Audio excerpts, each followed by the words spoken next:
Blog Talk Radio. Welcome to Voices for Change 2.0, the mental health podcast that's changing the discussion one voice at a time, featuring guests that will help end the stigma and keep talking mental health.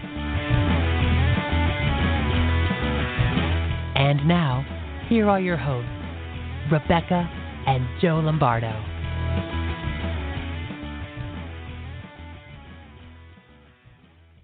Hey everybody, welcome to Voices for Change 2.0. Yeah, hey there. Good morning. How's it going, eh? How you guys doing? We're a little out of sorts, but I think we're okay.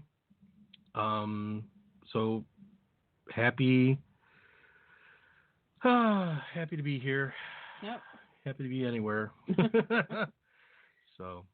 Yeah, we're definitely off to a strange start this morning, but I'm sure that we'll get it all figured out. Our producer is a very talented individual, and I'm sure he'll get it all worked out. But... Our crack production team is on the job.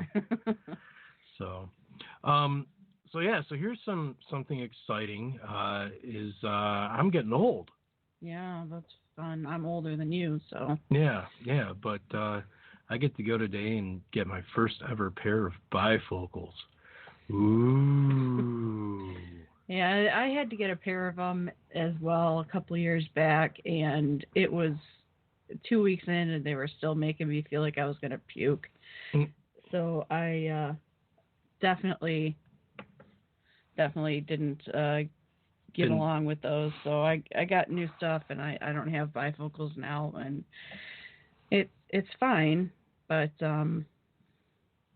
they told us just to get a pair of readers for you. Yeah, for just up close. Yeah, because anything small and like a book, I have to take the glasses off and bring it up really close to my face. So yeah, that's kind of a pain. But and I was all prepared to do that myself,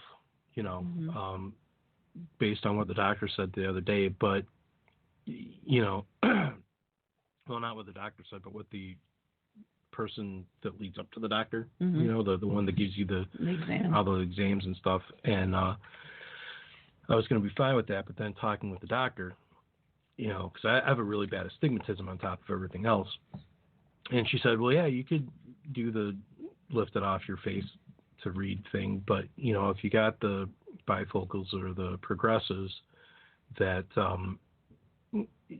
you'd be able to read and it wouldn't be blurry and, it could go easier for you. So, so we're going to give that a try. Yeah, I'm going to go today and bring in back with me because she is my style consultant. And, excuse me, and we'll find something that fits my huge noggin. I've had the same frames for years because they fit and I like them and everything, but I think it's finally time to get something new. Yeah, and as far as I'm concerned, I started juicing again. That doesn't mean I'm pumping myself full of human growth hormones. It means that I'm actually drinking juice for all of my meals, just for a short period of time, because honestly, I'm sick and tired of feeling sick and tired. Yeah. And the last time I juiced, it was beneficial for me. Although this time around, I'm not doing it specifically to lose weight. I'm doing it just to feel better, because the last time, as soon as I stopped or I incorporated like dinner, drank breakfast and lunch, and then incorporated food for dinner, I gained all the weight back. So, that's kind of the downside of it. I know that doesn't happen for everybody, but that's what happened for me. So I am looking to get healthier, and hopefully that will be the first step in achieving that. Yeah. Well, we'll see how that goes with the juicing. Just trying to kickstart things for you a little bit, and we'll see how it goes. Yeah. Well, we are having a little bit of technical difficulties. with our guest. She is in the UK and is using a link on the computer that we can send folks that are too far away to actually call.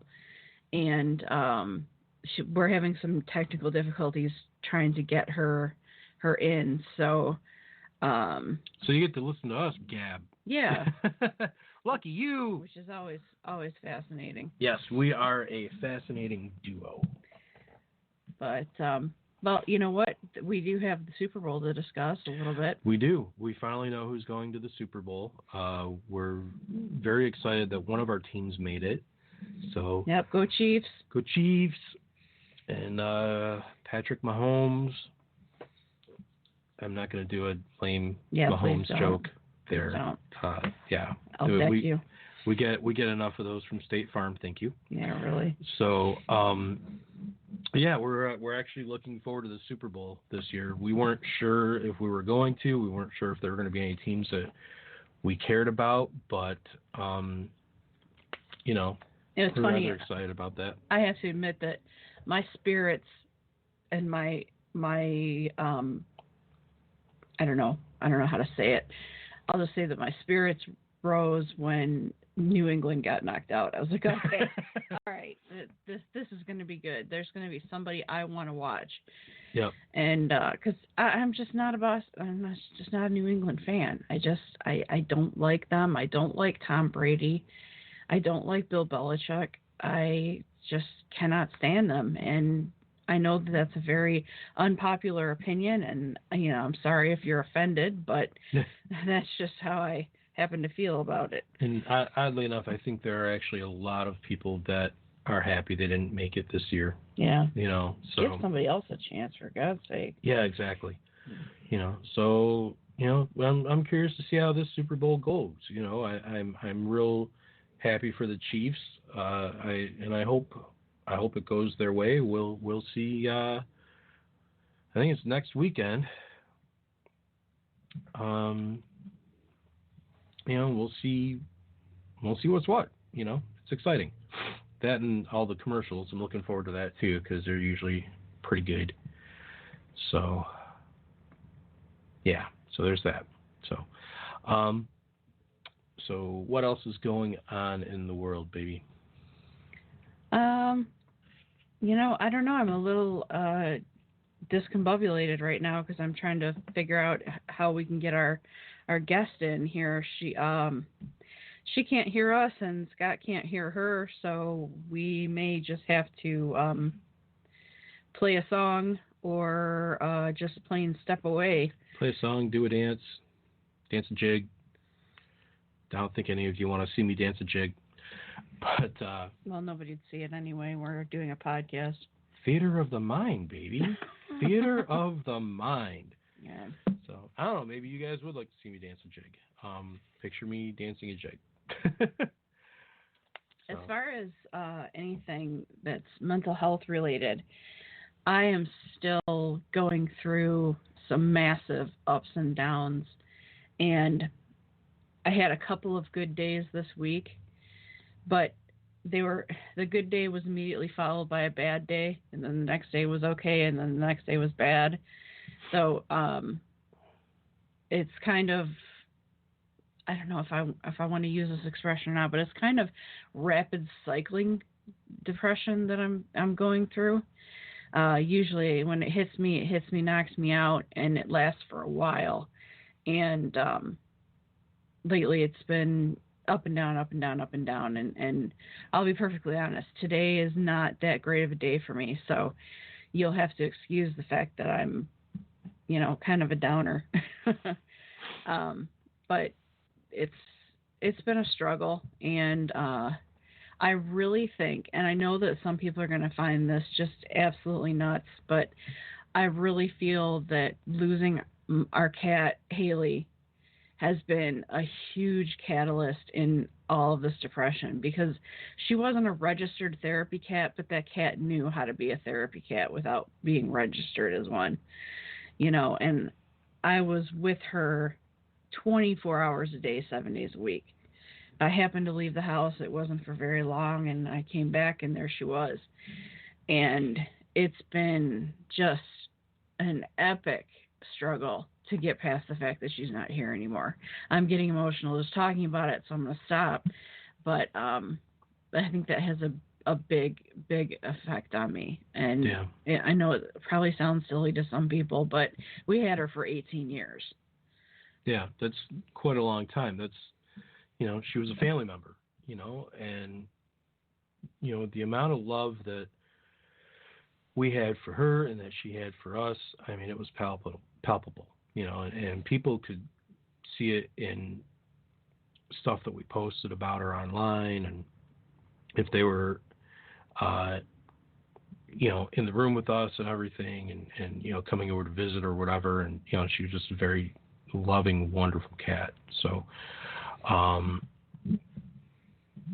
so we do definitely miss her, and getting back to the rapid cycling that you were talking about, sweetheart, where you have a good day and a bad day and a good day and a bad day. That kind of goes along with what I tell. This is for you listeners. This is what I tell Beck every day is, this affliction,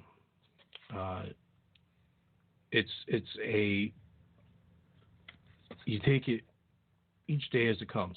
You're going to have good days, you're going to have bad days, and you have to just try and learn to accept it. If you're having a good day and you get a whole bunch of stuff done, then great. If you get up and right away it's a bad day and all you can do is breathe that day, then that's perfectly fine. And, that's self-care. And that's something, I know it's something that you wrestle with, Beck, but the guilt is just unbelievable. Yeah, but it's what your body and your mind need, and, that's something that I think we all need to try and bear in mind when we're having a bad day. It's a bad day. It's not a bad life, and there's always a new opportunity the next day. So. Well, it looks like we have worked. Well, we haven't done much. We've rambled. That's what we've done.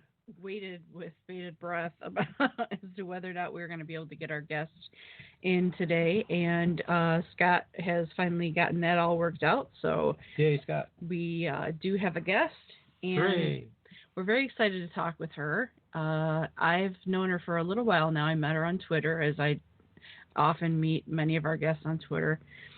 She is a huge support to me and to everyone else that she follows. If I'm having a bad day and I mention it, she's usually one of the first people to say, hang in there, or I'm thinking about you, or something along those lines. And I'm always really, really grateful. And, so she's a really powerful advocate, and she's also an author. And she's written this book that I'm actually very excited to read, because it's a romance novel with a tinge of mental health in there, and we're going to ask her about that and ask her how she came to decide to do that and how it works. So we're very excited to talk to her today, so please welcome to the show, Sasha Greene. Hi, Rebecca and Joe. It's really great to talk to you. Welcome to the show from all the way over there in Bonnie, England. Thank you for having me. I love your podcast, so I'm really excited to be here. Or actually, it's my first live podcast, so I'm 3 parts excited and 1 part totally terrified. Well, I promise we won't bite hard, and it'll be fine. It's just the 3 of us in a room plus Scott. And who's eavesdropping? And, Hi, Scott. And thousands of people listening all over the world. No, I'm kidding. I'm just messing with you.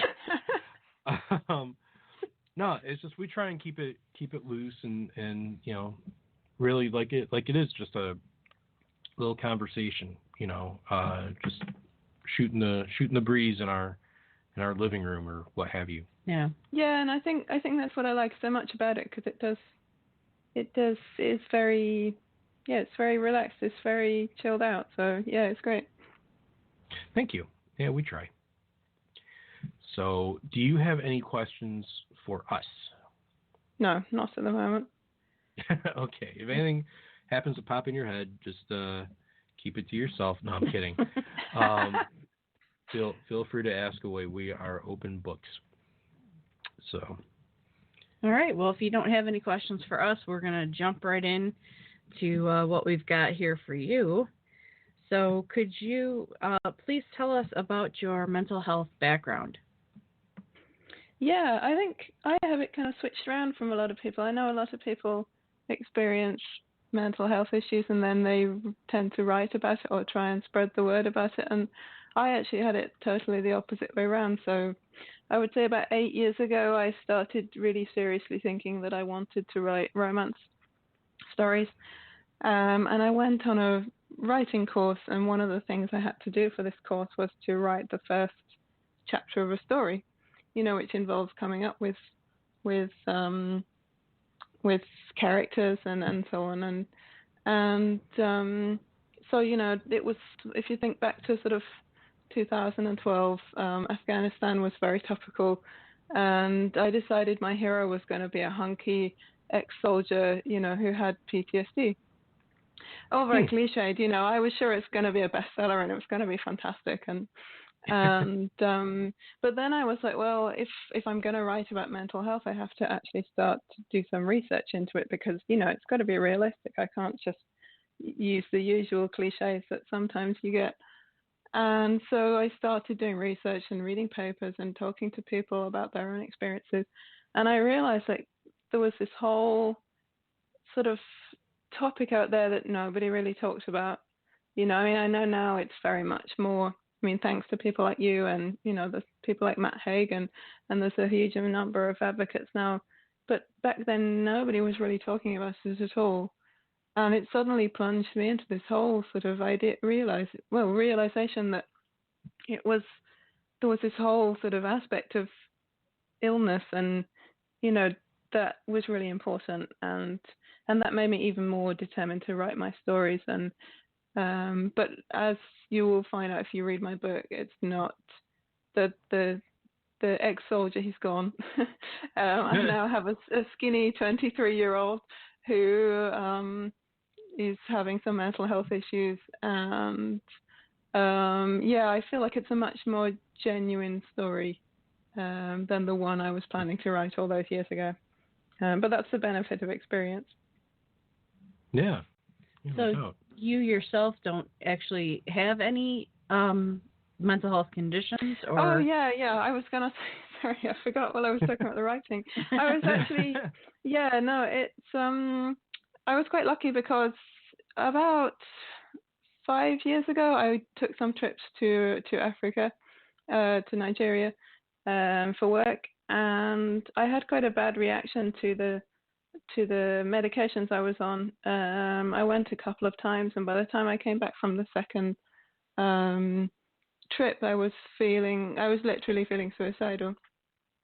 But I was really lucky that this was all the research I had done into this, into the topic, because of course for my books I was like, well, what would happen, how would this character get help and all this kind of stuff.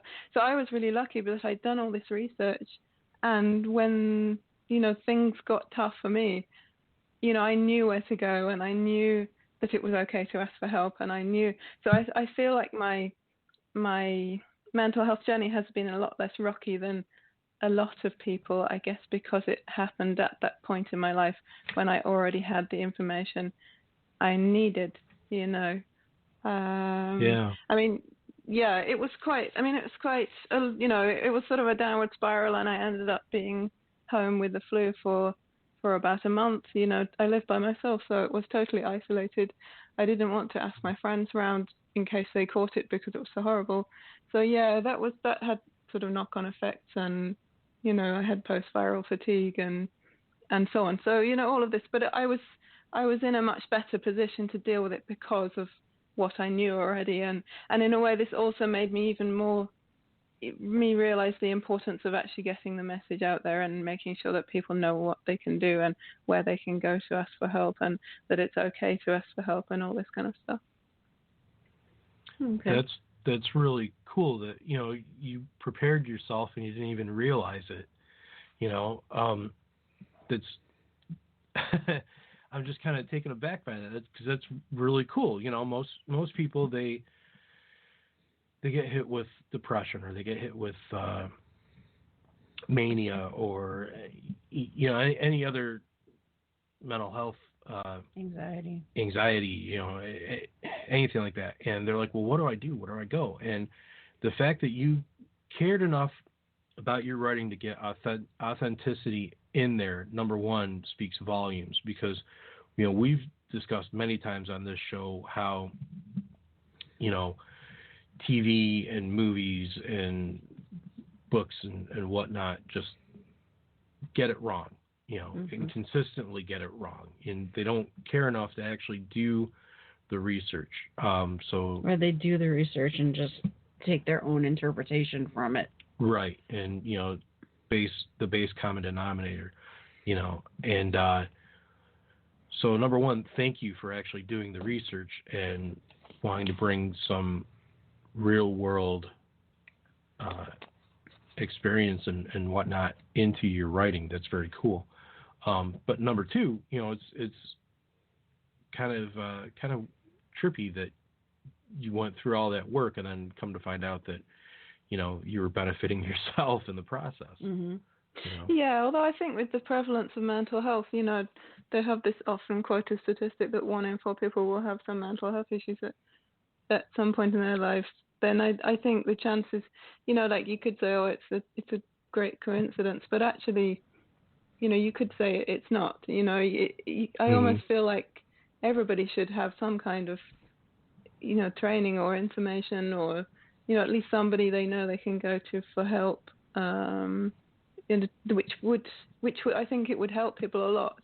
You know, we've recently got some. I know that you did the training for mental health first aiders recently, and we've also got some of those at work, and I think that really helps.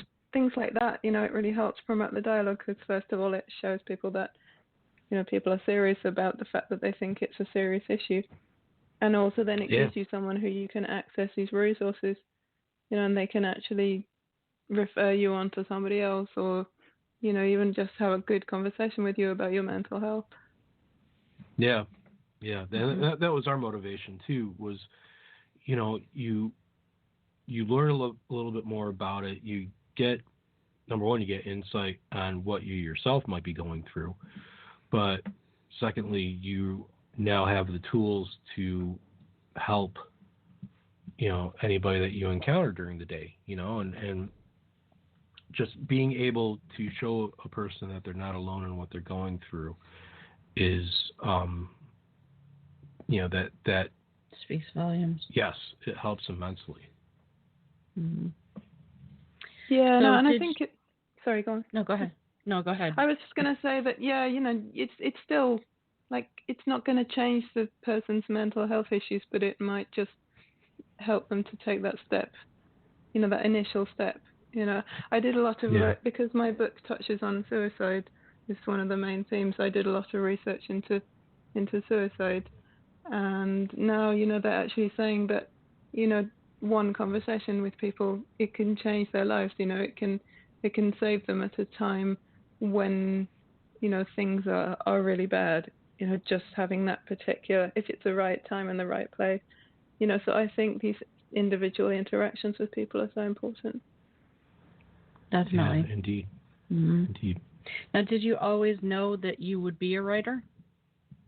I wrote a lot when I was a child, you know, sort of stories about magical talking houses and witches and wizards, and but I think when I left school and sort of went out into the world of work, I kind of put it aside. But I mean, I've always loved reading, and I think at some point I just decided I wanted to try again, and because I love the process of creating things, you know, sort of crafting words and crafting sentences to put them on the page and telling a story, you know, because stories, there's something magical in stories. You know, they can take you away to a different place or a different country, or, you know, inside a different person's head that you've never been. And I think there's something quite magical about that. Yeah, I would agree. You know, we're both avid readers, and you know, you get a good story and you don't want to put it down, and it does take you away. You know, you get that bit of escapism, and you know, you don't have to think of all the ugliness of the harsh reality of life for, you know, an hour or two while you're reading, and you know, that's good. Yeah. Except for my book. I love your book, actually. Your writing, I love your writing. The way you write, there's something very real about it, and very honest, you know, like, yeah, it's great. Well, thank you. It's not exactly a joy to read, I think, but it's realistic, so, you know, there's that. Yeah. But then in some ways, for me, it was also a joy to read because there's so much positivity in there, and I can feel your strength in there as well. You know, so it was great to know that you've gone through all this stuff, and yet you're still fighting, and you're still, you know, living your life. And yeah, I felt a lot of strength in it. So yeah, in some ways, it was very, very much a joy to read.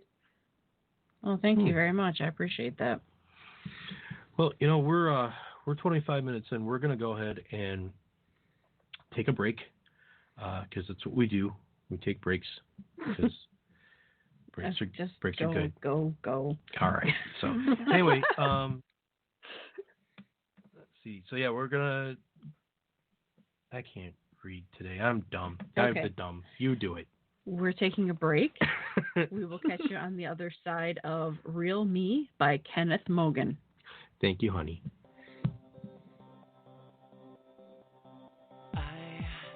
Live my life in the shadows, always trying to hide. Didn't think I was worth it. Words stuck in my mind, like a crescent moon in the night sky. You're my light in the darkness.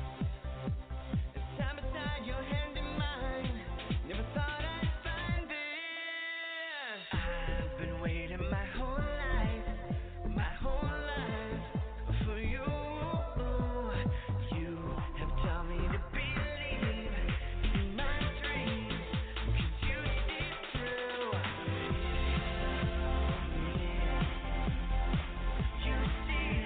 You see the real me. You see the real me. You took me out of the shadows, the spark that gives me life. Your love took all my sorrow and made everything alright. Like a crescent moon in the night sky, you're my light in the darkness. Time beside your hand in mine, never thought I'd find this. I've been waiting my whole life for you. You have taught me to believe in my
Hey, welcome back to Voices for Change 2.0. Thanks for listening to us. Thanks for tuning in. Thanks for spending your time with us on a Saturday morning.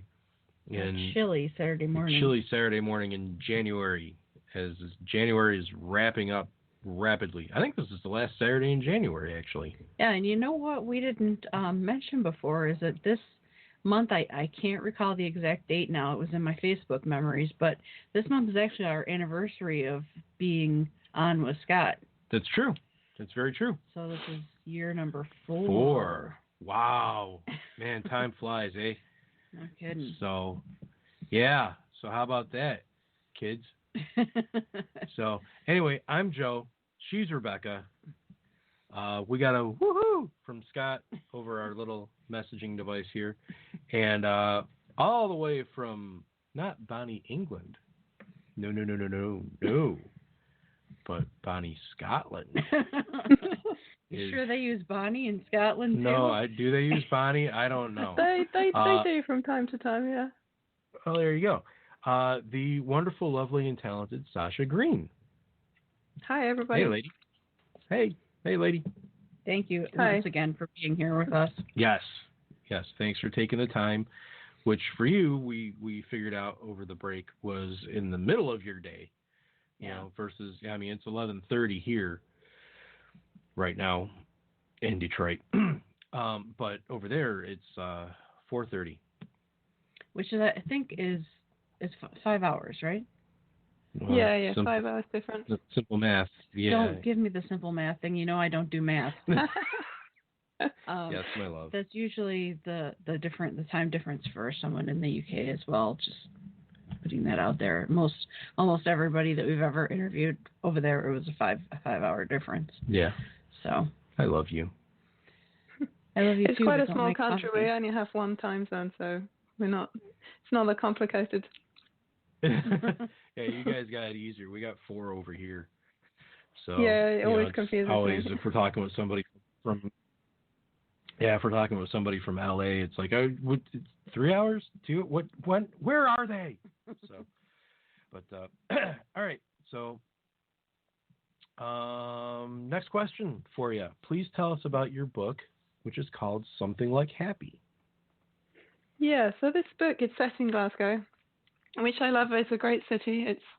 It had a lot of industry until about the 80s, and then a lot of that disappeared, and it's had to reinvent itself. But it's doing pretty well at that. Anyway, it's about 2 characters, so it's a romance. It's about 2 characters, Nick and Jade. They're quite young, both 23, so they're still kind of trying to figure out what life is about and what they really want. And Nick's having issues with his mental health, and Jade is also, she's had a family bereavement, so she's struggling with that. And anyway, they meet, and basically it starts off with Jade trying to help Nick because she realizes he's in a sticky situation. And as they go along and they do things together, they end up getting closer. But a lot of the book revolves around this. Jade's made this the thing she calls a happy list. So it's a list of things that you can do to try and make you happy.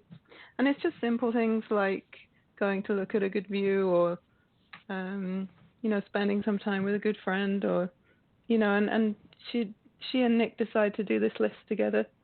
And then things develop between them. But I won't tell you too much I won't give away too many plot spoilers. Yeah, don't. You want people to buy the book. So it sounds like a great read. I mean, it sounds very charming, and it's available on Amazon right now, right? Yeah, you should be able to order it from your local bookshop as well. So any online supply or your local bookshop. So yeah, wherever you like.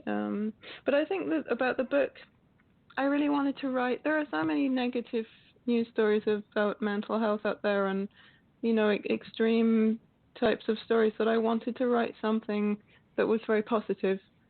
It's I'd like to think it's quite an uplifting read, because I think that people with mental health issues deserve these positive stories too. You know, it's not all doom and gloom. Because definitely. When I was doing my research, I was looking at sort of books, you know, that were about mental health, and they were all about quite sort of extreme things, you know, psychiatric hospitals, and these stories are important too. Like, it's important to tell these extreme stories too. But I wanted to write something about people who are just about kind of getting by, you know, but if you really look closely enough, the cracks are beginning to show. But, you know, they're kind of coping, kind of-ish, you know, trying to live their lives in the best way that they can. And I thought these kind of stories, because there are so many people who are doing that, people who are sort of barely managing to hold down their job, you know, barely managing to bring up the kids, you know, and still kind of struggling with this stuff, that I wanted to write a story about those kind of people. That's very cool. Yeah, it is really cool. You know, it's excuse me, I'm losing my voice.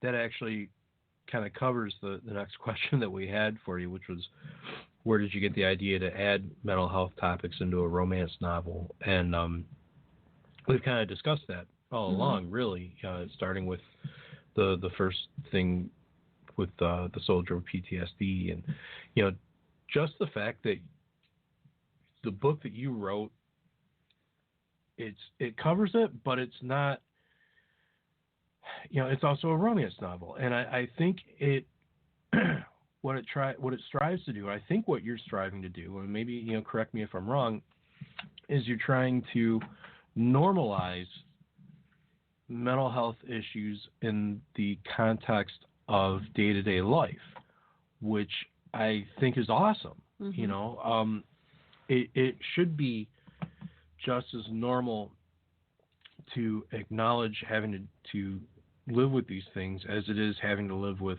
you know, diabetes or cancer or a broken limb or, you know, any number of things, you know. I think the more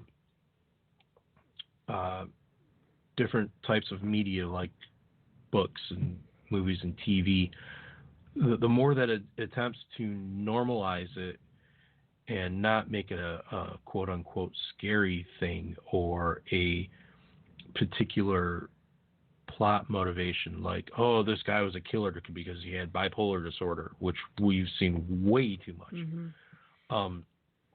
But just showing, hey, you know, these are two people trying to live and get on and develop a relationship, and it just so happened that, you know, they're also dealing with this. I agree. I mean, I think that as long as you are handling it properly, coming at it from the right angle, and like you said, not putting out one of these, you know, because I'll go looking for books or movies or what have you. A lot of times it's more movies than books, but I like a good psychological thriller or, you know, a drama, things like those. Really, I like those a lot. And I'll find one and I'll read the description on it, and, you know, so-and-so killed her husband and now she's out to seek another man in her life to kill, and she's bipolar. Yeah. You know, and it's really, really aggravating, especially for me being bipolar, that, you know, that has to be one of the qualifications for this woman to be a murderer. Yeah. You know, so it sounds like your book is going at it from the right direction. You're you know, pure at heart about the whole thing. You're not looking to dramatize or what's the word I'm looking for? I don't know the word I'm looking for, but you're not looking to put it out. Sensationalize. Thank you. Aha. Not looking to sensationalize the mental illness part of the book. Yeah, and I think, because, I mean, it's about any question, you know, conversation about diversity, you know. Of course, there are, you know, stories about any particular group of people are important. So, you know, I'm sure there are, you know, serial killers who are bipolar, but there's not very many of them. And there's a lot more people with bipolar who are perfectly normal and, you know, don't go around murdering people, you know. Right, exactly. So I feel like until there are much more stories of that type, then, yeah, you know, give up with the serial killers, because, of course, you know, stories about those kind of things it's important to happen, but it shouldn't be, until there's some balance. And that goes for any kind of diversity, so you think about like race or, sexual orientation or any of these kind of, until there are loads more positive stories, I think, it's why I like to put them out there, because they're so important. Yeah. Well, it's great. It's great that you did that. And hopefully that kind of continues with your writing. It's a very, huh? I just want to add something. Go ahead. Yeah, no, go ahead, please. I wanted to add this prior to now, and it slipped my mind because we haven't been doing it as often as we would like to do it, but we are inviting people to call in and ask questions of us or of our guest, of course, Sasha. So if you do have questions or you would like to chime in your thoughts on what we've been talking about, please feel free to give us a call at 347-989-0126.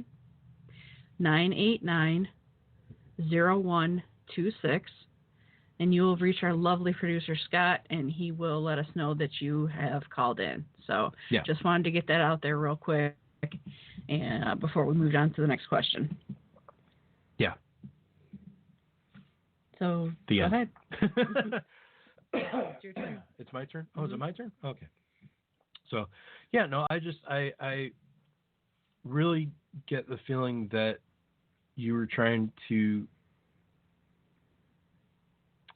I don't know, I'm phrasing this wrong, so I guess I'll just ask the question the way we have it written, which is what type of message were you hoping to convey with your book?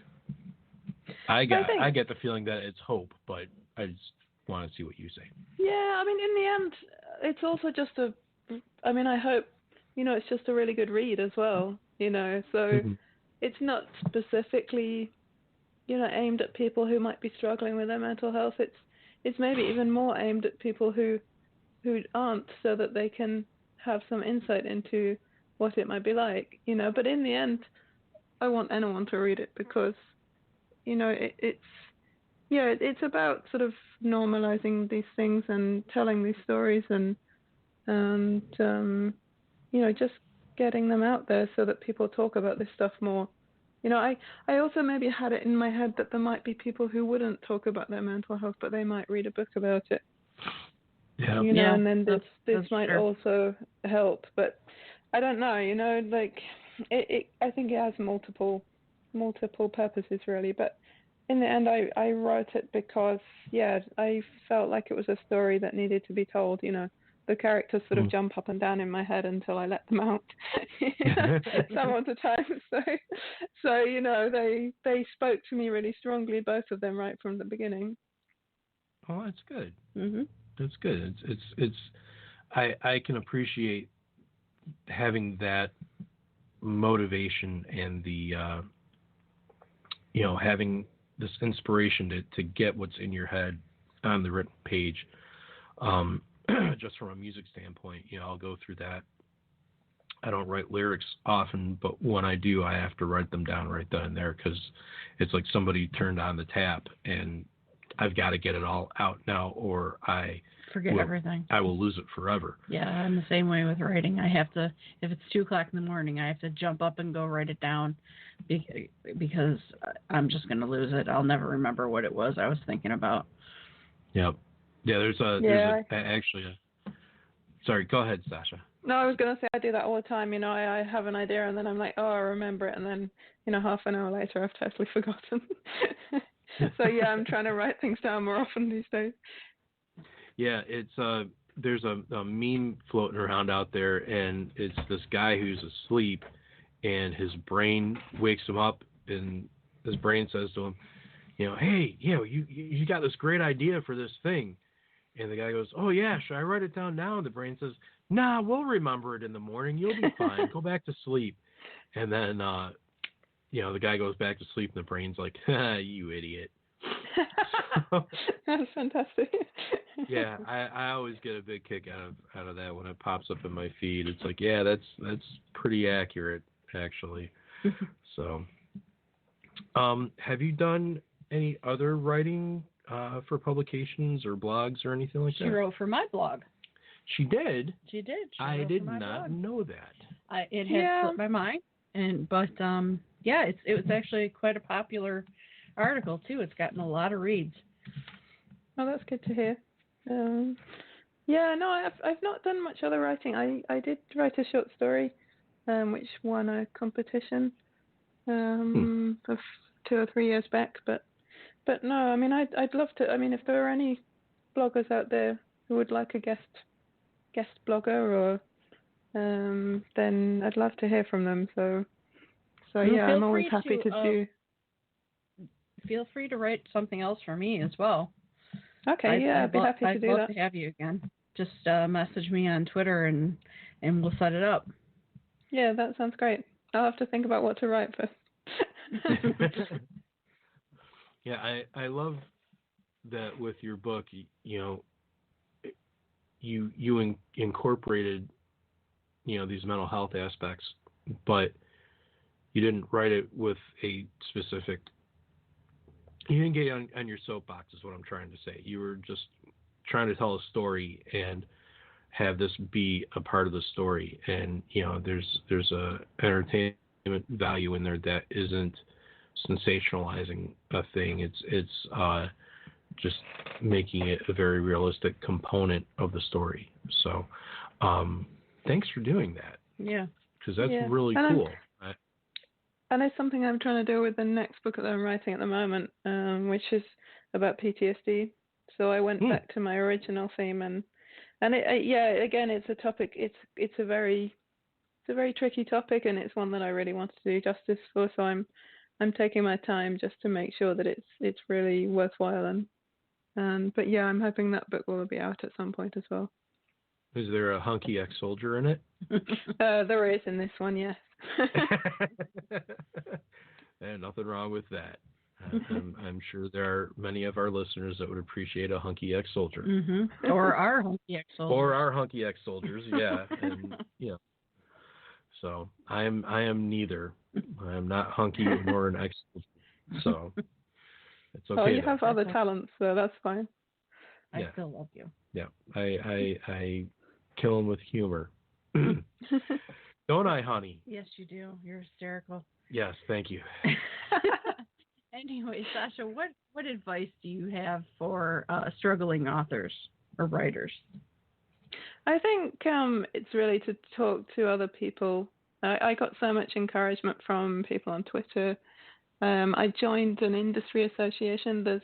There's a organization called the Romantic Novelists Association, which is a UK-based association. They have a scheme for new writers where you can get feedback on your manuscripts. And I think so. And I benefited. I wouldn't be published without them, to be honest. But it's find your tribe of people who will support you and give you feedback and help you along the way, or even just comfort you when you've had another rejection and you don't know what to do with yourself. And so yeah, find other people who will support you, and but pick them wisely. A lot I've talked to people and they've had also bad experiences. They've sent their manuscript off to somebody who they thought was a friend, and they turned out that it's not quite what they expected. So yeah, pick the people carefully, but yeah, you can't publish a book by yourself. Lots of people think they can do it by themselves, but even if you're self-publishing, as you need an editor, or you need somebody to design your cover for you. And I couldn't have got where I was without my editor at One More Chapter, Charlotte Ledger. She's an amazing person, and she's helped me so much with my writing. I'm really grateful to her. That's great. That's cool. Yeah, and I have to second that. It really helps having a second set of eyes, or someone else to give feedback on something good, bad, or otherwise, just to help. The last version of Beck's book that we put out, I actually went through it with a fine-tooth comb because No, that's a long story. I don't want to get into that. Yeah, it's a long story, but there were mistakes that were there from the previous publisher, and we had decided to self-publish it. And so I went through it, fixing stuff, and as I went through, obviously she's in the same room with me, so I could say, hey, this sentence, do you want it to say this, or do you want it to say this? And doing on the spot little corrections here and there, which was really cool. So it's always good to have that other person to look over your stuff, or in my case with the music, bouncing ideas off of friends or bandmates or what have you. Just feedback is good generally. Yeah, and I think it's also good guidance for life in general, really, because I definitely wouldn't be here. Well, I definitely wouldn't be where I am. I might not even be here without my friends and family, and so I think surrounding yourself with a group of people who can cheer you on and give advice and help you is just a general good advice for life, really. Yeah, you actually said something a little while ago, and it kind of resonates, and that's about finding your tribe. And there's a lot of good tribes out there. There's the mental health tribe on Twitter that we're all a part of, and having that support, just it really is a benefit. When some of us are going through a thing and we start to isolate and don't want to talk to anybody and don't want to put ourselves out there, or we feel like we're being a burden, different things like that, that's when you really want to go to your tribe. You want to go to others that understand what you're going through and support you, because that's how you come back from it. Yeah, definitely. Yep. Well, we are getting down to the end of the wire. The nitty-gritty. Yeah, here. So we just quickly wanted to ask you what your goals are for 2020. I think my goals, it would be great to get my second book published, but I think in some ways my goals are to do less, because I sort of feel like people strive all this time towards this amazing ideal, and in actual fact just sitting and being myself, and enjoying the moment is sometimes more important than trying to look on to the next thing. I feel like people are very kind of judgmental of themselves, and often, and I have suffered from that too. I'm a bit of a perfectionist, so in actual fact my goals are to have fewer goals but make them ones that are more important to me, I guess. Okay, that's really cool. And I like that, because it's we are in such a mad rush on a day-to-day basis, and we don't get the opportunity to just stop and appreciate our lives and what we have or what we're doing or everything, and stuff zips by, and before you know it, your kid's 10 years old, or your car is 25 years old, or anything. Yeah, and especially to do with mental health, because sometimes I feel like, I should do more, I should go out more, I should do this, and in actual fact, no, I shouldn't. I should just be myself, and surround myself with people who appreciate me for who I am rather than who I might try to be. Exactly.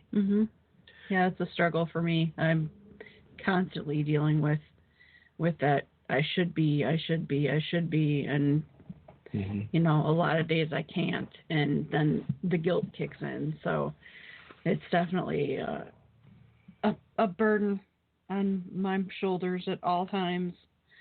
But I'm trying to work through it, and Joe does help me a lot with that. So I completely understand where you're coming from with that. It's a constant process, It's going to be a lifelong thing, I think. At least in my case, But then that's the nice thing about getting older, I think I'm more accepting of who I am now rather than thinking about what I might want to be in the future. Yeah.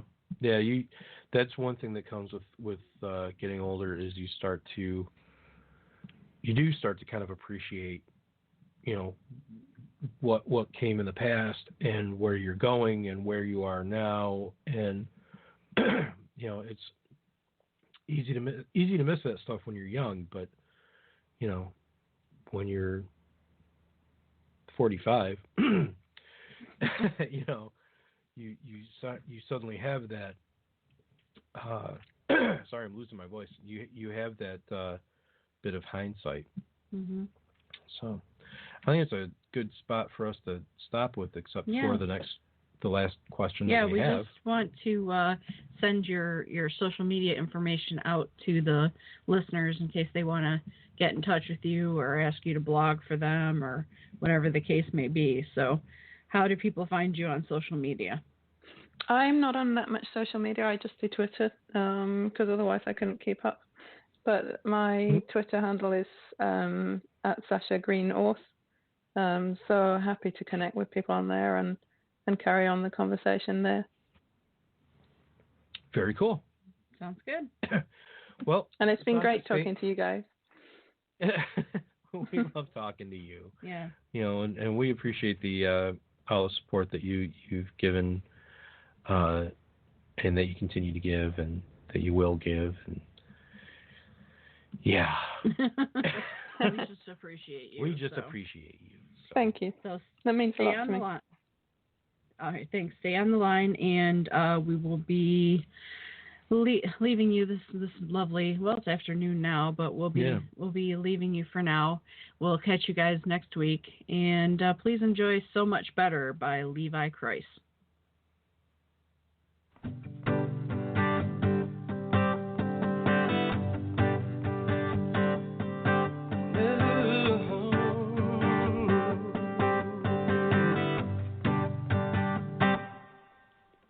Ooh, roll the top down.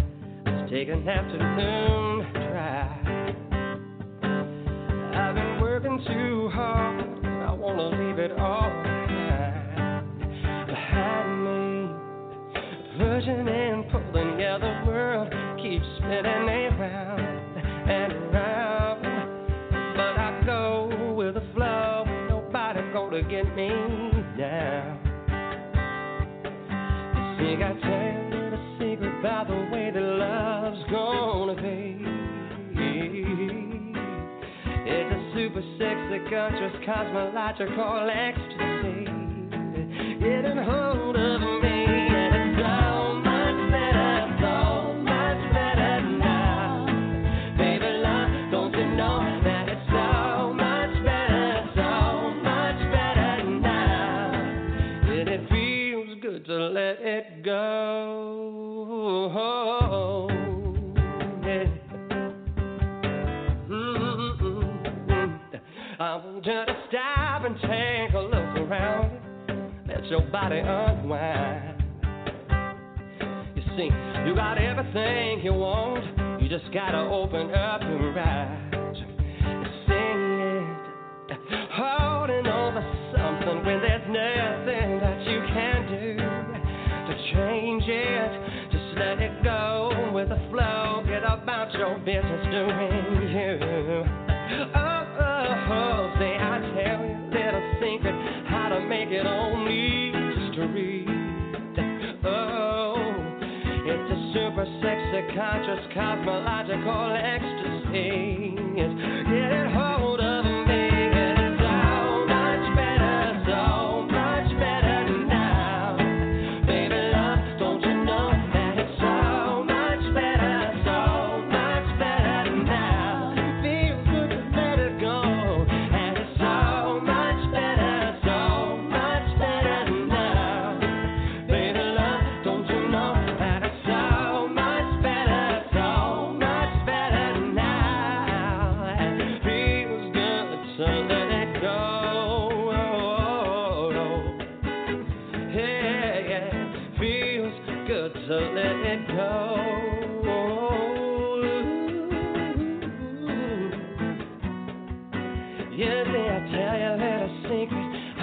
It on easy street. It's a super sexy, conscious, cosmological ecstasy. Get it hold of me. And it's so much better now. Baby love, don't you know that it's so much better